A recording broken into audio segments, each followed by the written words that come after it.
El siguiente video es una cortesía de audiolibros y videos documentales. La era nueva. Expande tu conciencia.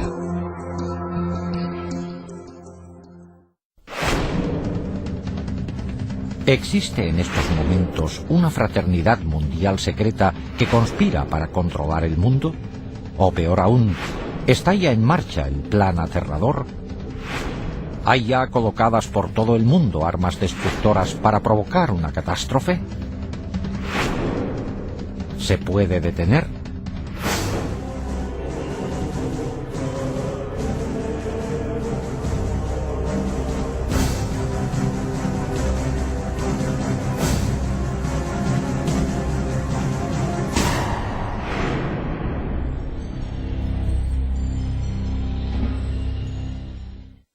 Hola, soy Patrick McNee. Se dice que los Illuminati son una sociedad mundial secreta que lleva siglos funcionando. Una fraternidad oculta que cuenta con gente de lo más influyente del mundo. Gente de todas las razas y religiones que ostenta puestos importantes en gobiernos, iglesias, negocios, enseñanza, ciencia, medicina, ejércitos e instituciones financieras y benéficas. Una hermandad secreta, cuyo único propósito es hacerse con el control de los recursos y de las finanzas del mundo entero y de sus habitantes. Si existe semejante sociedad, representa la mayor amenaza al mundo libre. De hecho, eso quiere decir que ahora mismo no existe tal mundo libre. Dicen que es absurdo, pero por primera vez hemos obtenido pruebas no solo de la existencia de tal organización mundial, sino de que se ha infiltrado en dos de las agencias secretas más poderosas del mundo. Es más, se han ocultado armas de destrucción masiva en Estados Unidos y otros países para emplearlas en el futuro. ¿Cómo ha podido ocurrir esto? Para dar con la respuesta, primero hay que explorar los enigmas de las sociedades secretas del mundo, cuya historia, ritos y existencia están envueltos en un velo de misterio. Las sociedades secretas han existido desde hace miles de años. Todas tienen una cosa en común: unos conocimientos únicos que juran mantener secretos. Porque, armados de estos conocimientos, limitados a ellos mismos, creen que pueden controlar a otros. Una de las primeras sociedades secretas sigue existiendo hoy día: los masones. Se cree que sus orígenes se remontan al antiguo Egipto, cuando solo un gremio selecto de canteros poseía unos conocimientos matemáticos especiales para construir las pirámides. En toda su historia, los masones han mantenido secretos sus métodos para que solo ellos pudieran construir las grandes estructuras que siguen hoy en día en pie. Durante más de 400 años, desde el siglo XIV hasta finales del XVIII, los masones, los asesinos, el priorato de Sion y los templarios subsistieron como sociedades secretas relativamente aisladas, con una influencia limitada, hasta que, el 1 de mayo de 1776, en Baviera, la humanidad vio lo que podría ser su peor destino. Adam Weishaupt, catedrático de Derecho Canónico, educado con los jesuitas y que sabía mucho de ocultismo, formó una nueva organización secreta que aglutinaría a todas las demás con un fin inconcebible: hacerse con el control total del mundo y de sus recursos y dominar por completo a sus habitantes. Weishaupt la describió eufemísticamente como un nuevo orden mundial. Esta hermandad diabólica se fundó inspirándose en una síntesis de las ideas centrales de sociedades secretas anteriores. Combinó ingeniosamente los conocimientos y ritos secretos masónicos, el misticismo islámico, artes mortales y uso del hachís de los asesinos, el carácter influyente del priorato de Sion, así como la riqueza, poder, organización militar y venganza contra la Iglesia católica de los templarios. A todo eso, él añadió sus conocimientos de ocultismo. No fue mero accidente que escogiera el 1 de mayo, una fecha muy importante del calendario satánico, para fundar su asociación. El grupo se llamaba Illuminati. La traducción pública era inspirados intelectualmente. Pero Weishaupt dijo en privado que la palabra provenía de Lucifer y significaba poseedores de la luz. El sello oficial de la hermandad era una pirámide mística sin acabar y un ojo encima con rayos de luz irradiando en todas las direcciones. El ojo representaba la clarividencia y la sabiduría de la hermandad iluminada que domina el mundo. El fundador enumeró a sus seguidores los 5 medios principales secretos que se emplearían para lograr su objetivo de dominar el mundo en su totalidad. 1. Se emplearía el soborno sexual y monetario para controlar a hombres que ostenten cargos importantes en las distintas categorías de todos los gobiernos y otros puestos de responsabilidad. 2. Los Illuminati que fueran profesores de facultad y universidad deberían preparar a los mejores estudiantes para la causa. 3. Se colocaría a personas de influencia y estudiantes especialmente preparados bajo el control de la hermandad detrás de todas las instituciones gubernamentales, religiosas y financieras y se emplearían como agentes. 4. La sociedad secreta dominaría absolutamente los medios de comunicación, de modo que toda la información pudiera manipularse para convencer a las masas de que un gobierno único mundial es la única solución de muchos problemas. 5. La fase final de la operación emplearía todos los recursos disponibles para provocar golpes militares que derrocarían a todos los gobiernos contrarios y pondrían al mundo bajo el control de un gobierno único al mando de los Illuminati. El grupo se componía al principio de masones del grado 32 y utilizaba diversas logias masónicas de tapadera como lugares de reclutamiento. El masón reclutado de mayor categoría fue un noble del norte de Alemania, el barón Kanicki, conocido también como Adolf Francis, un personaje clave en el mundo masón europeo. Los Illuminati eran muy reservados, hasta el punto de llamarse a sí mismos y sus centros con nombres clásicos falsos. Por ejemplo, Weishaupt era Espartaco, Kanicki era Filo, la sede era Eleusis, Austria era Egipto, etc. Las fechas se indicaban de forma codificada. Bajo la dirección de Kanicki, el número de miembros ascendió a más de 3000. Pero un triunfo tan rápido también provocó oposición. Los jesuitas se habían opuesto a los Illuminati desde el comienzo y al final todos los sacerdotes acabaron siendo enemigos acérrimos. La Iglesia Católica se opuso a la sociedad secreta. De hecho, los sacerdotes se opusieron tanto que el gobernador de Baviera declaró a los Illuminati conspiración ilegal por edicto en 1784. Muchos Illuminati fueron encarcelados y algunos, incluido Weishaupt, fueron exiliados. Al poco tiempo, la masonería también fue eliminada de Baviera. A finales del siglo XVIII, los Illuminati parecían haber desaparecido completamente del mapa. Pero en realidad, los Illuminati siguieron el ejemplo de las sociedades secretas anteriores. Pasaron a la clandestinidad y añadieron un objetivo secreto más: infiltrarse y derribar la religión católica.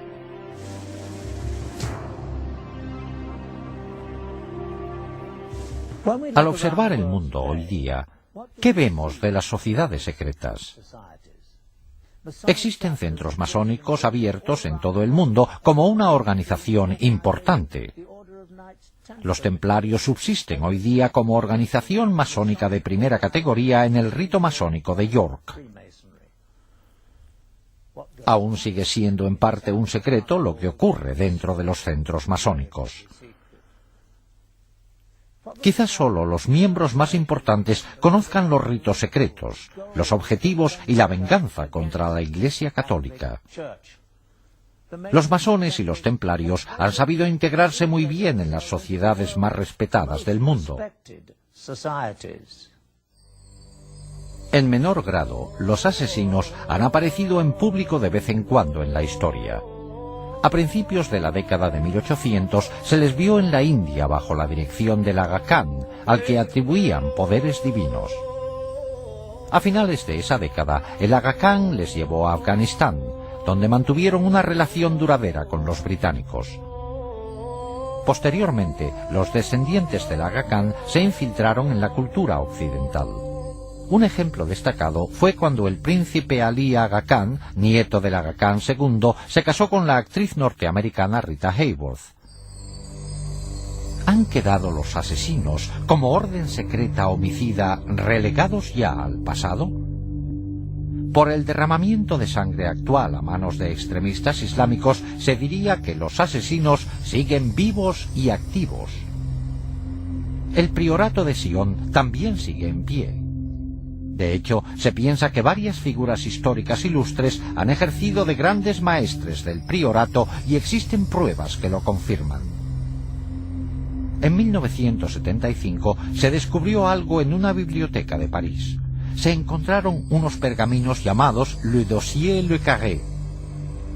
En estos documentos se revela que entre sus miembros secretos estaban Leonardo da Vinci, Victor Hugo e Isaac Newton. Hay quienes atribuyen al priorato la creación de la Unión Europea. Se cree que el anterior presidente de Francia, François Mitterrand, era miembro del priorato, al igual que mucha otra gente con poder. En cuanto a la estirpe merovingia, que los miembros del priorato juraban proteger, aún se mantiene. Por matrimonios entre parientes, la mayoría de las familias reales europeas pueden decir que son de ascendencia merovingia, y se dice que de estas familias reales han salido los 44 presidentes de Estados Unidos. Estas conexiones por todo el mundo a través del priorato de Sion eran el medio del que se valían los Illuminati para influir en la política y en el poder mundiales. Pero ¿qué pasó con la sociedad más secreta de todas? Los Illuminati de Weishaupt. La hermandad que prometió unir a todas las demás sociedades secretas para dominar el mundo. ¿Sigue dedicándose activamente a su plan diabólico de dominar el mundo? Por supuesto, nuevos hechos sorprendentes descubiertos revelan que es más fuerte que nunca. El estudio de una sociedad secreta es como estudiar las corrientes de un lago. Las ondas de la superficie nos dan pistas para saber lo que pasa en el fondo. El gran plan de los Illuminati requería infiltrarse en los gobiernos de todo el mundo. En nuestra amplia investigación nos hemos centrado solo en un objetivo, la antigua Unión Soviética, para ver cómo la manipularon los Illuminati. Un modo efectivo de lograr el control de un gobierno sería penetrar en sus servicios de espionaje. Una información recién publicada de los archivos de la KGB aporta datos inéditos. Ahora que ya no existe la Guerra Fría, se está sacando ilegalmente información secreta de cámaras cuidadosamente vigiladas en lo que antes era la Unión Soviética. Con el cambio a una economía de mercado, muchos artículos antes no disponibles para los rusos van a parar al extraperlo. Se dice que en la nueva Rusia todo se vende, incluidos secretos de Estado y los espías que los guardaban. Con el derrumbe de la Unión Soviética se disolvió la KGB. El nuevo gobierno creó sus nuevas agencias propias de seguridad y de espionaje y empleó a muchos trabajadores de la antigua KGB, pero dejó a muchos sin trabajo. Incluso a los que tenían empleo no se les pagaba a menudo lo prometido. Observamos que muchos empleados de la antigua KGB estaban dispuestos a aportar información personal de sus actividades secretas en la agencia por un precio. Sin embargo, cuando se mencionaba el tema de los Illuminati, ninguna cantidad de dinero podía persuadir a nadie a hablar de ello. Interpretamos esto como una señal definitiva de que íbamos por buen camino y de que estábamos a punto de correr el peligro de descubrir la presencia de la hermandad secreta en la KGB. Los antiguos empleados de la KGB estaban dispuestos a mandarnos a fuentes clandestinas donde podríamos recabar más datos, pero por nuestra cuenta y riesgo. Aunque la mayoría de las pistas resultaron ser infructuosas, vimos que con paciencia, dinero y un poco de suerte es posible adquirir documentos soviéticos secretos. Con una cámara oculta grabamos numerosos encuentros durante varios meses en que intentamos obtener material relacionado. Esta transacción entre un contacto nuestro en Moscú y extraperlistas resultó ser uno de los encuentros más fructíferos. Aunque, como verán, no faltaron momentos de tensión.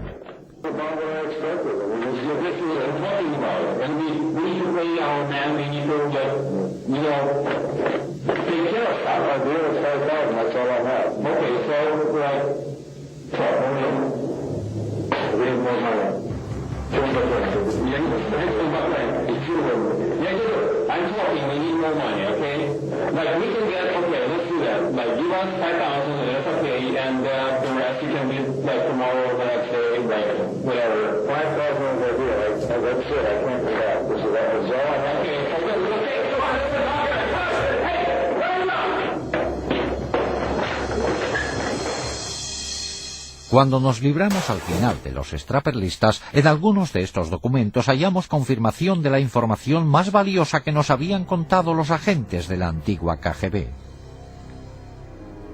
Tal y como nos habían dicho, efectivamente, la KGB registraba todas sus actividades en documentos, películas y cintas. Estas se almacenaban en unas instalaciones debajo de la sede de la KGB bajo la mayor seguridad. Probablemente estos eran los archivos más delicados de la agencia porque explicaban con todo detalle las actividades más secretas de la KGB y posiblemente su conexión con los Illuminati.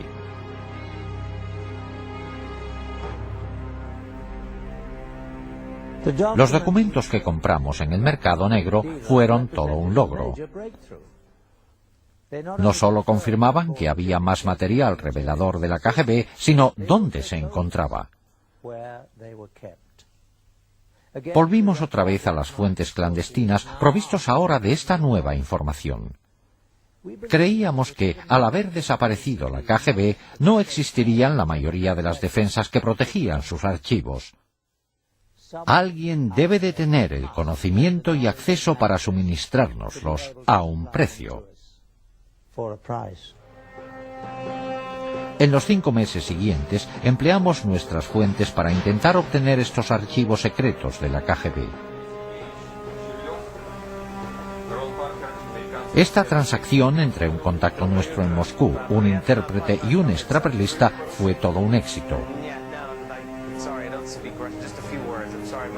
Este encuentro tuvo lugar en una fábrica textil del distrito Sokornokhy de Moscú. Este es el despacho del propietario ruso de la fábrica y que la emplea tanto para negocios lícitos como ilegales. Después de presentarnos e intercambiar unas palabras, se le pregunta al extraperlista si tiene ahí mismo el material de la KGB.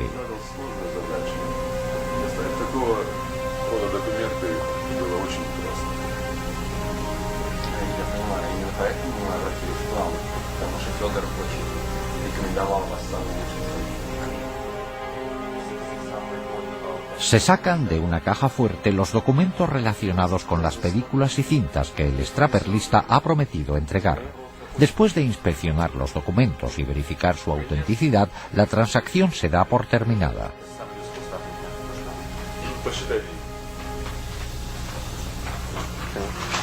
Okay, well, thank you. Спасибо. Пожалуйста. Nice to meet you. Дмитрий Сергеевич, спасибо за вашу работу. До свидания. Una vez realizado el pago, les llevan a otro despacho, donde se dice que están almacenadas las películas y las cintas.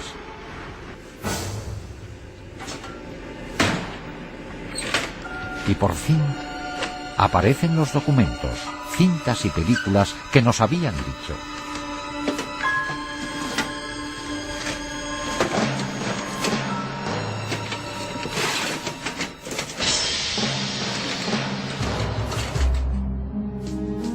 En una asombrosa revelación, incluida en los documentos secretos que obtuvimos, hallamos la prueba de que los Illuminati se infiltraron en la URSS y en la KGB. En unos comunicados entre dos agentes superiores de la KGB se menciona al primer iluminado, Adam Weishaupt, por su nombre. A continuación, aluden a una conexión con dos antiguos gobernantes de Rusia, Stalin y Nikita Khrushchev. Nuestra misión para colocar agentes dentro del Vaticano es un objetivo del que el fundador, Weishaupt, hablaba hace 200 años. Tanto Stalin como Khrushchev intentaron lograrlo durante años, aunque sin éxito. Pero creo que esta vez podremos lograrlo por fin. Es más, en el laboratorio nuestros investigadores descubrieron algo alarmante. En una vista ampliada se observa que un punto minúsculo, el punto final de la última frase de la página, es un sello. Es la pirámide incompleta con un ojo en un triángulo encima. La insignia oficial de los Illuminati, una marca empleada por la sociedad secreta desde su creación en 1776. La KGB estaba empeñada en infiltrarse en el Vaticano. ¿Para qué les iba a interesar tanto a los rusos este lugar concretamente? La respuesta es sencilla. A los rusos no les interesaría el Vaticano, pero sí a los Illuminati. No solo fomentaría el odio contra los católicos, sino que además sería importante para lograr el objetivo final de dominar el mundo. El Vaticano puede ser la fuerza más poderosa del planeta para influir en la gente. Las políticas del Vaticano afectan a 1.000 millones de personas dispersas por todo el globo, en comparación con menos de 300 millones bajo el mando directo de Estados Unidos o de la Unión de Repúblicas Socialistas Soviéticas. La figura dominante de este vasto imperio de seguidores es un hombre, el Papa, del que piensan que sus palabras y deseos tienen inspiración divina. Ninguna otra persona en el mundo entero tiene tanto poder e influencia. Los Illuminati tenían un gran interés en influir como pudieran en el Papa y en sus consejeros.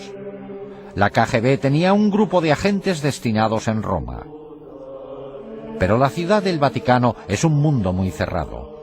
Un estado independiente reconocido oficialmente con su propio gobierno. En efecto, es un estado soberano dentro de Roma. La vigilancia desde el exterior deja que desear.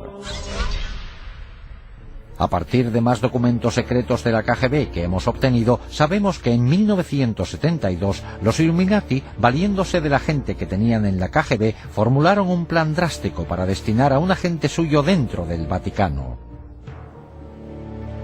De nuevo, el punto final de la última frase del documento es la pirámide y el ojo en miniatura, la insignia oficial de los Illuminati.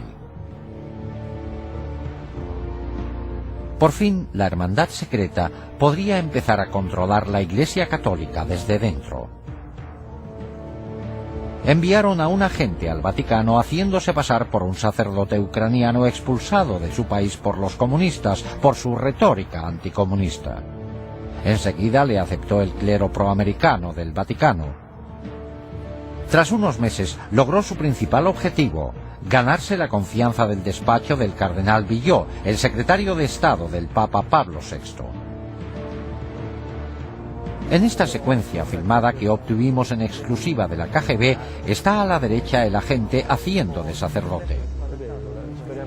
A la izquierda está el ayudante principal del cardenal Villot. Devo tornare all'ufficio, devo fare cose lì e tutto il resto. Molto preoccupato. Spero che... Ecco che arriva. Buongiorno, come va? El tercer hombre es otro agente de la KGB, destinado sin duda a la organización por los Illuminati. Pretende también acceder al cardenal. Sì. Questo va bene, molto piacere. Bene, molto lì. Bravo, sta piacere. Abbiamo la sua collaborazione. Sì. Bene, bene. Molto positivo e terremo molto in considerazione di questo. Sappiamo quanto è importante perdono questa collaborazione. Cuando el ayudante de Villot viaja cada mes a Milán como de costumbre, la KGB instala una cámara en la habitación de su hotel. Como es típico de la KGB, están planeando chantajear al ayudante para que siga colaborando. Durante varios días, una mujer hace amistad con él y se gana su confianza. En la película se ve que se preparó bien la trampa.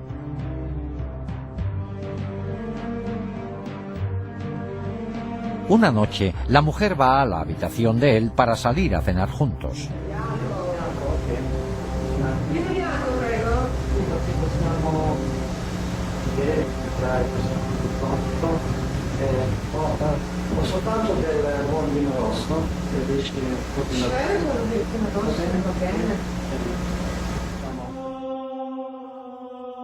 Mientras él se va a servir unas bebidas, ella se quita la blusa.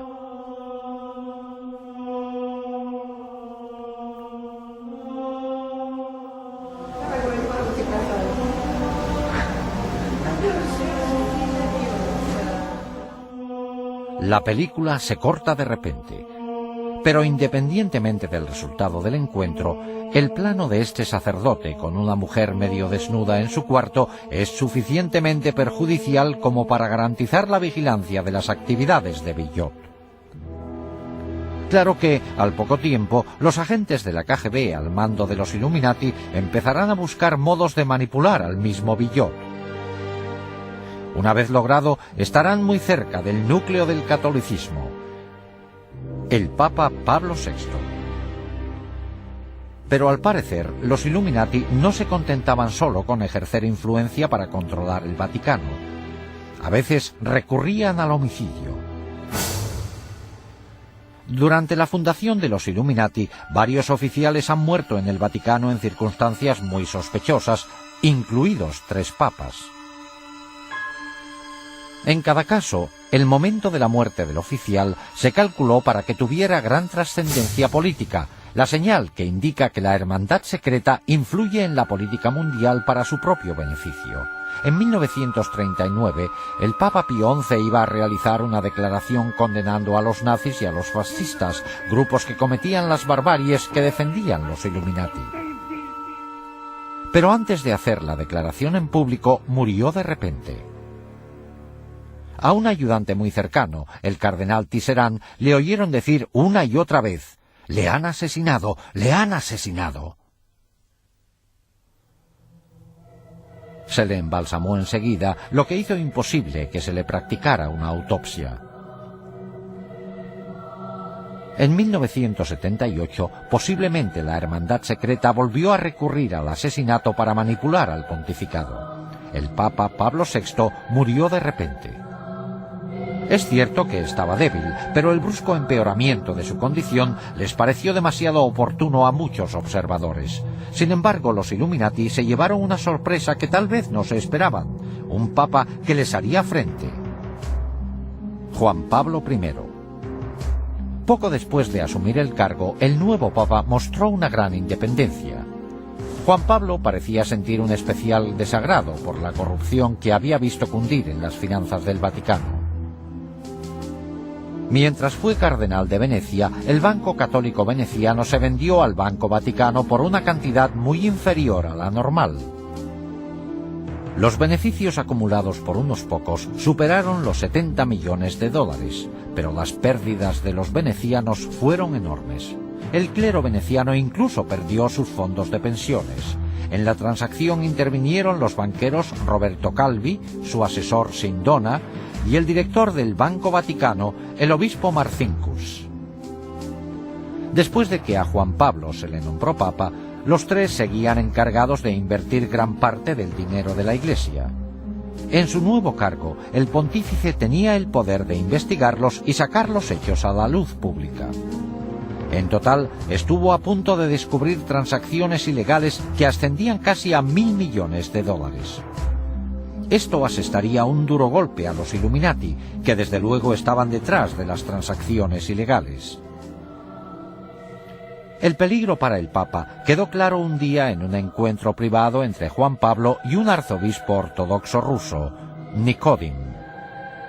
Al comenzar el encuentro se le sirvió café. Nikodym tomó el primer sorbo y al poco rato se desplomó en el suelo y murió.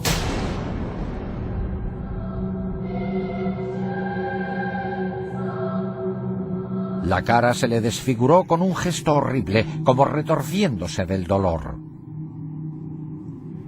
El Papa, estupefacto, volvió a colocar su propia taza antes de dar un sorbo. Seguramente pensó que habían envenenado el café por él. Sin embargo, el médico declaró que el arzobispo había muerto de lo mismo que los demás en el Vaticano, de una fuerte trombosis.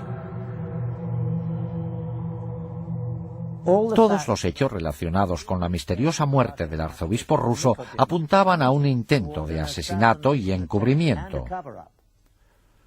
El cadáver del arzobispo fue embalsamado al poco de morirse sin un examen médico completo previo. Después del embalsamamiento sería imposible realizar una autopsia exacta para ver la causa de su muerte, sobre todo si hubo envenenamiento. Además, el café que bebió el arzobispo no se recogió nunca para analizarlo y no se llevó a cabo jamás una investigación forense. Aunque desaparecieron las pruebas, para muchos estaba claro que el Papa se había librado por poco de que le asesinaran 10 días solo después de ser elegido. El incidente fue tan espantoso que Juan Pablo convocó una reunión en secreto con sus 4 cardenales principales para discutir la situación. La reunión se celebró el 28 de septiembre de 1978. En la sala estaban solo los 4 cardenales y el Papa. Hoy día se sigue sin saber exactamente qué dijeron, pero al Papa le pidieron que tomara medidas. Puso fin al mandato del cardenal Villot como secretario de Estado. Este era el mismo cardenal Villot a cuyo ayudante se había chantajeado en las películas de la KGB en 1972. En esos 6 años, este cardenal debió también de caer en la trampa de los Illuminati. Su destitución implicaba que el Papa había descubierto al menos una parte del plan secreto. Pero ni siquiera Juan Pablo pudo evitar la muerte a manos de los Illuminati. Esa noche, el pontífice se retiró antes de lo normal y se llevó con él apuntes de la reunión secreta para meditarlos. A las 5 de la madrugada, la ayudante más próxima al Papa, Sor Vincenza, empezó a preocuparse. Su santidad nunca se había quedado dormido. Miró por la puerta. Juan Pablo estaba sentado en la cama con la luz encendida, como si estuviera leyendo. Tenía papeles alrededor. Pero, para sorpresa de ella, su rostro tenía la misma expresión desfigurada y agonizante que la que ella vio en el arzobispo Nikodym días antes. Juan Pablo murió a los 33 días de ser nombrado Papa. Tras más de 200 años de perfeccionar sus artes secretas, los Illuminati ocultaban sus huellas con gran precisión. Aunque el Papa le había destituido de su cargo como secretario de Estado horas antes, el cardenal Villot asumió el mando. Como cardenal más importante, él era ahora el Papa provisional. Se encerró en el cuarto del Papa para recoger los medicamentos y la mayoría de los papeles que había, incluidos los apuntes de la reunión secreta. También se llevó los dulces que le gustaba tomar al pontífice cuando leía, e incluso sus gafas y zapatillas. Estos artículos no se volvieron a ver jamás. Luego, Villot mandó a Sor Vincenza a un convento, tras prohibirle que dijera a nadie que había encontrado al Papa muerto, ni nada de lo que había visto. A las 6:10 de la mañana ordenó que llamaran a los embalsamadores, pero lo más chocante es que llegaron casi al momento. Se calculó que, dada la distancia que tenían que recorrer los embalsamadores, les debieron de contactar a las 4:45 de la mañana, 15 minutos antes de que la hermana descubriera al Papa. A las 7:30 se realizó un comunicado público. La causa de la muerte fue un paro cardíaco. En vez de Sor Vincenza, se dijo que el secretario del Papa, Monseñor Maghe, le había encontrado muerto, y la hora se cambió a las 5:30. Antes de realizarse el comunicado, los embalsamadores ya habían acabado. Al igual que con la muerte similar del arzobispo ruso solo 23 días antes, se descartó la posibilidad de una autopsia 100% exacta. Si hubiera sido un asesinato, las posibilidades de demostrarlo estaban ya descartadas.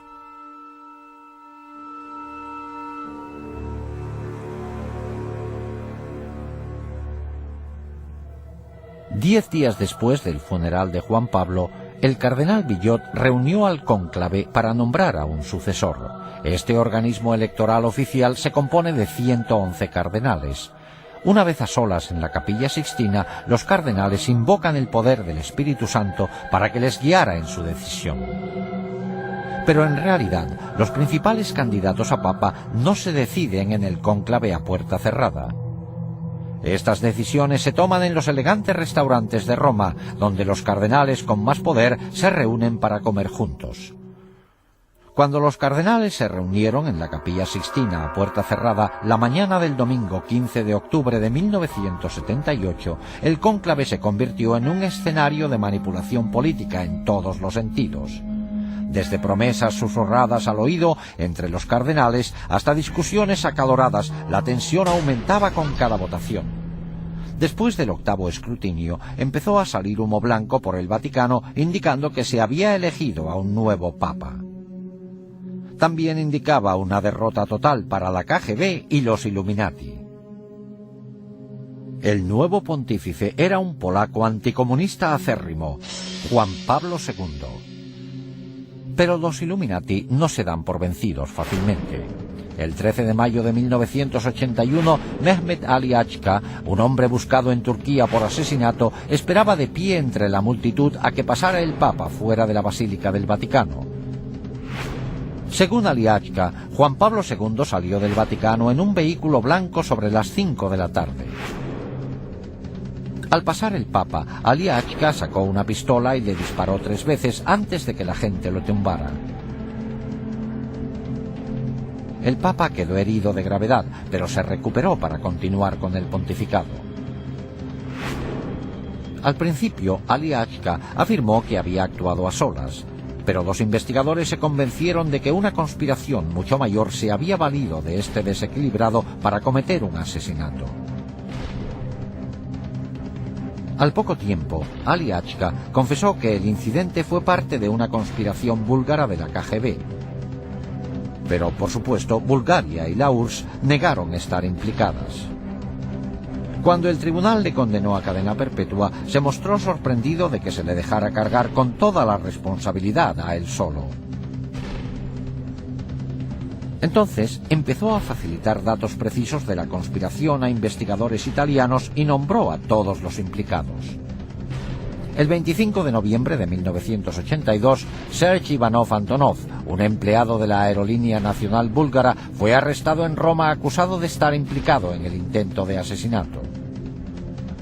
Poco después, la lista aumentó al incluirse a 3 búlgaros más y a 4 turcos. En julio de 1983, cuando trasladaron a Achka a otro centro, admitió en público la conexión de la KGB, mientras gritaba a los reporteros que la KGB y el servicio de espionaje búlgaro estaban implicados. Más tarde, explicó que había sido entrenado en Bulgaria y Siria por expertos en terrorismo internacional de la KGB. También confesó que Antonov era cómplice, así como 2 empleados de la embajada búlgara. En 1984, el juez italiano Lario Martella llegó a la conclusión de que la KGB y el servicio de espionaje búlgaro estaban implicados en el intento de asesinato. El juez dictó este fallo basándose en los hechos siguientes. Achka empleó un pasaporte falso para poder entrar en Italia, algo disponible solo de fuentes muy sofisticadas. También tenía suficiente dinero como para permanecer largas temporadas en Bulgaria, Suiza y otros países europeos. Había pruebas de que recibió un gran apoyo en sus actividades en Italia destinadas al intento de asesinato. En primavera se convocó el juicio de 8 hombres acusados de conspirar para matar al Papa y los hechos empezaron a esclarecerse. En el juicio, varios acusados turcos declararon que habían ayudado a Achka en sus viajes de Turquía a Italia pasando por Bulgaria. Otro dijo que había realizado pagos a Achka de los búlgaros acusados. Uno confesó haber entregado a Achka el arma del asesinato en un restaurante de Milán. En los años 80, después de 2 siglos de asignar a sus miembros a puestos elevados, los Illuminati se habían hecho con el control de los tribunales italianos. Al final, para mayor asombro de muchos observadores, el tribunal italiano declaró que faltaban pruebas suficientes para condenar a los conspiradores. El caso Achka demostró no solo que la hermandad secreta había puesto en peligro el sistema jurídico italiano, sino que además los Illuminati se habían infiltrado en la dirección de la KGB. En 1990, Víctor Ivanovich Sheimov, un comandante de la KGB que desertó a Estados Unidos, realizó una sorprendente declaración.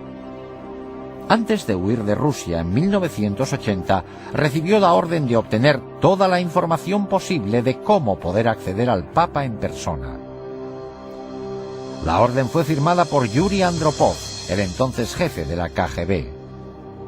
El mismo Andropov que, solo unos años después, llegaría a ser el presidente de la URSS. La última medida de los Illuminati para dominar preveía golpes militares en todo el mundo para hacerse con el poder y así crear un único gobierno mundial controlado por ellos. Para lograrlo, emplearían el enorme excedente de armas destructoras acumuladas en la URSS para amenazar al mundo entero. Aunque la KGB era la más conocida, no era la única agencia de espionaje de la URSS. Otra agencia igual de impresionante, pero aún más secreta que la KGB, era la GRU, dedicada a espionaje militar. Y la hermandad secreta hizo todo lo posible para infiltrarse en ella. La prueba de que lo lograron se demuestra en estos documentos secretos de la GRU, que se los compramos a un extraperlista en Rusia. En ellos se le encarga a un agente que trabaje en Washington haciéndose pasar por periodista. Los Illuminati han vuelto a dejar su huella reveladora. El punto aumentado al máximo es la pirámide y el ojo que todo lo ve. Mientras que la KGB recopilaba información sobre figuras políticas e influía en la política mundial, la GRU recopilaba datos esenciales para lograr objetivos militares. Algunas actividades de la GRU estaban destinadas a lograr objetivos en varios conflictos actuales como Afganistán. Pero la misión principal de la GRU eran los preparativos para futuras guerras con otros países, sobre todo con Estados Unidos. Esta era la agencia prevista para colocar las armas destructoras para la fase final del plan secreto de los Illuminati. Los agentes de la GRU estaban preparados a la perfección para ese fin. En la época de la Guerra Fría, desde el principio hasta el final, prácticamente en todo el servicio militar, nos empleaban para preparar militarmente a la Unión Soviética para una futura guerra con Estados Unidos. Aparte de su formación militar, los agentes de la GRU recibían 3 años de entrenamiento exhaustivo. Aprendían a usar todos los instrumentos y técnicas de espionaje y se hacían expertos en explosivos. En cuanto estaban preparados, les destinaban a países extranjeros. A algunos les hacían pasar por diplomáticos e iban a trabajar en embajadas. Otros asumían cargos de periodistas, como es el caso de los documentos secretos que obtuvimos con la insignia de los Illuminati. Uno de ellos fue Stanislav Lunev, un antiguo coronel de la GRU que en 1992, después de 20 años en la agencia, fue el oficial militar de mayor categoría de Rusia en desertar. En su libro, así como en una entrevista exclusiva con nosotros, Lunev nos muestra directamente los entresijos de la GRU. Aunque no se le veía la cara, no mencionó siquiera a los Illuminati, aunque en ningún momento negó su existencia ni su colaboración con la GRU. Sin embargo, revela algunos hechos sorprendentes.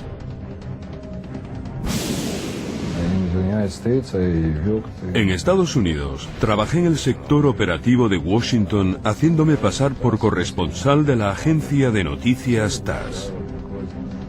Es una tapadera muy buena, porque los periodistas y los espías, los verdaderos espías, tienen mucho en común.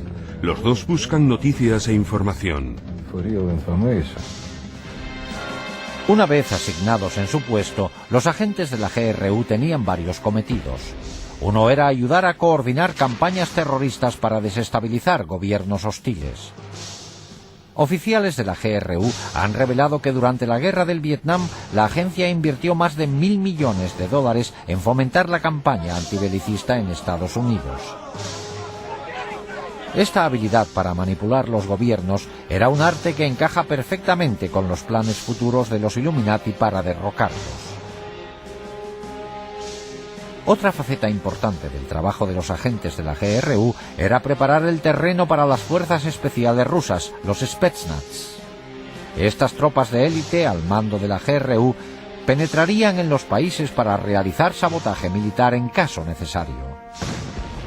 Algunas volarían objetivos estratégicos como centrales eléctricas, puentes y centros de comunicaciones. Otras formarían brigadas asesinas para matar a jefes de gobierno y a sus familiares. Estas dotes eran de gran valor para los Illuminati de cara a dominar el mundo.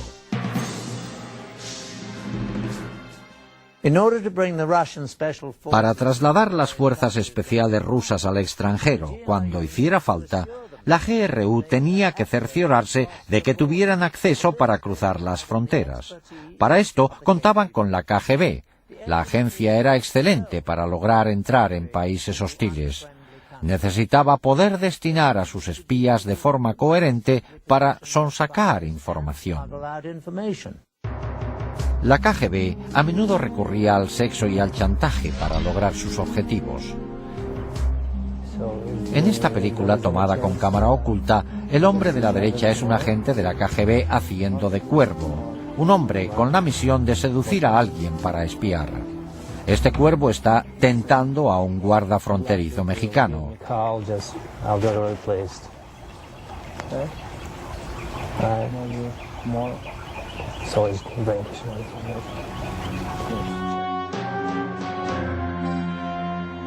En cuanto el guarda picó, los agentes de la KGB podían cruzar de México a Estados Unidos por este puesto sin problemas.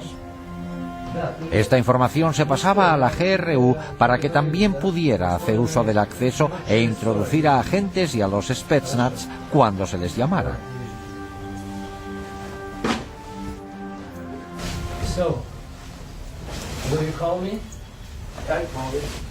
You will? Anyway, I'll contact you, you know what I mean? I'll call you. I'll find you, then I'll call you. Are you okay? Yeah, I'm okay.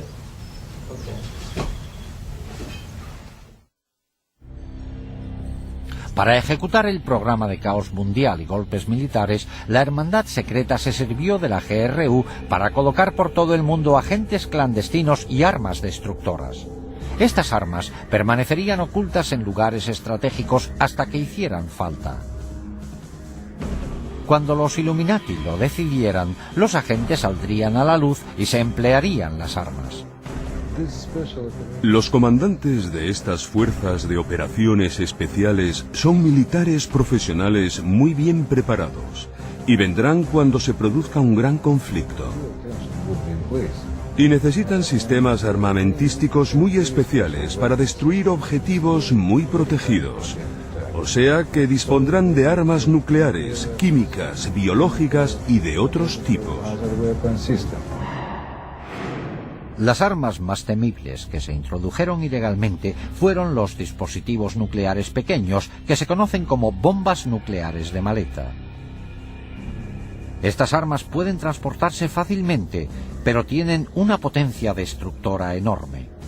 Una vez introducidas en Estados Unidos y otros países enemigos, se escondieron en lugares seguros y podrían recuperarse en tiempo de guerra. Se calcula que un alarmante número de estos dispositivos nucleares se colocó en Estados Unidos y en otros países. Con toda probabilidad, estos dispositivos permanecen ocultos en lugares secretos listos para emplearse hoy.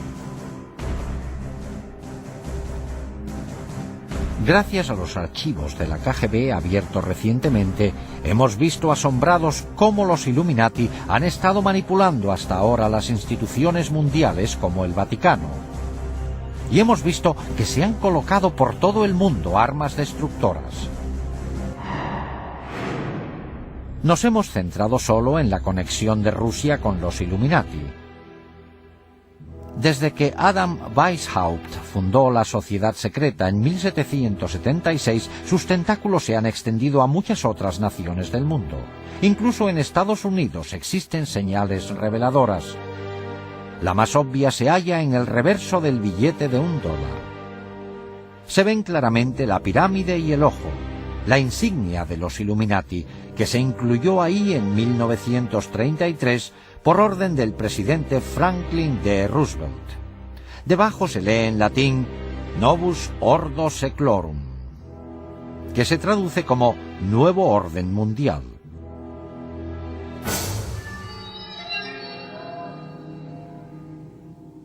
¿Puede pararse el inconcebible plan de dominio mundial de los Illuminati? Lo único que temen las sociedades secretas es que las descubran. Hoy día están proliferando los libros sobre este espeluznante tema. Internet está repleto de información sobre esta organización secreta. Lo único que podemos hacer es esperar que toda la gente del mundo vea las señales y que hagan caso de la clara advertencia de que hay quienes están escondidos al acecho pensando en quitarnos nuestra libertad. Con ustedes, Patrick Macnee, gracias por su atención.